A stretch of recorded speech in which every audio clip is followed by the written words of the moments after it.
Dans cette vidéo, on va vous présenter le fonctionnement du Minimas.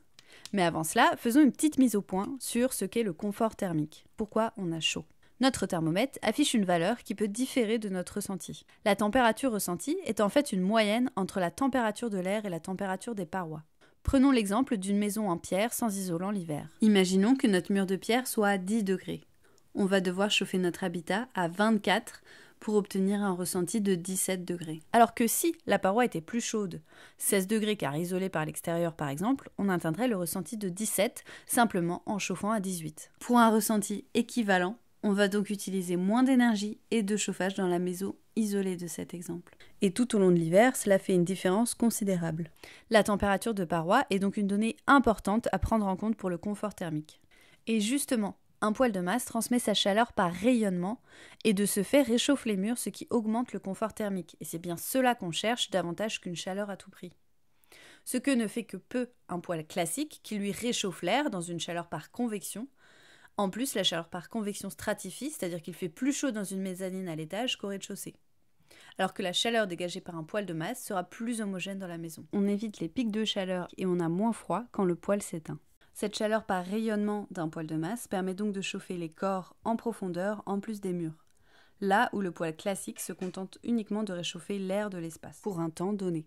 Avec un poêle de masse, à la différence des inserts ou des poêles en fonte, une ou deux flambées d'une heure suffisent à apporter toute la chaleur nécessaire pour chauffer votre habitat pour la journée.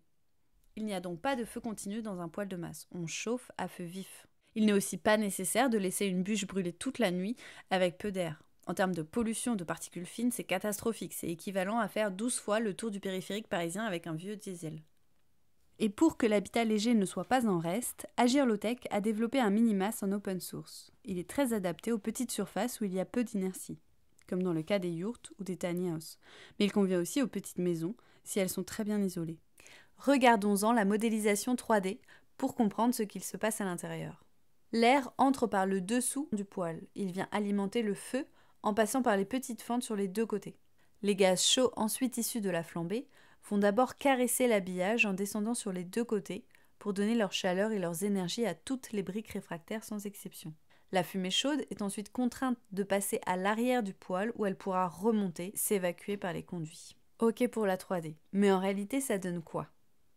On va regarder les dessous d'un Minimas en fonctionnement pour refaire un point vocabulaire pour les curieux.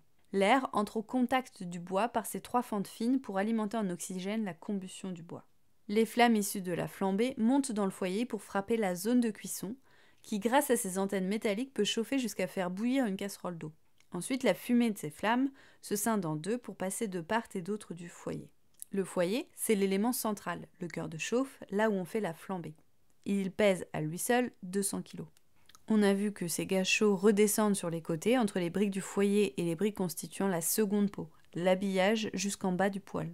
Ensuite, sur le dessus, juste avant l'évacuation, on a le clapet de fermeture, qui permet que le poêle se refroidisse moins vite.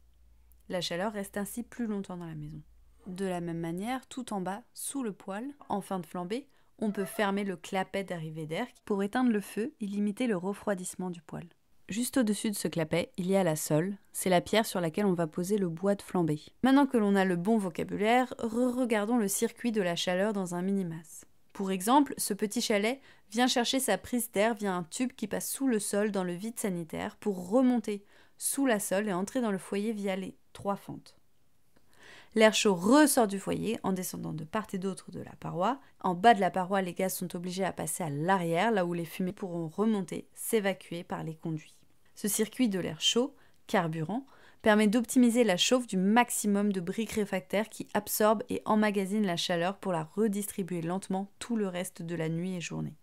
Il est conçu sur la base de la norme autrichienne qui est devenue un standard européen afin de garantir ses performances, que ce soit au niveau du rendement, des émissions de monoxyde de carbone ou de particules fines. Et désormais, fini les matins frais au réveil, même en habitat léger, on peut profiter du meilleur confort thermique qui soit.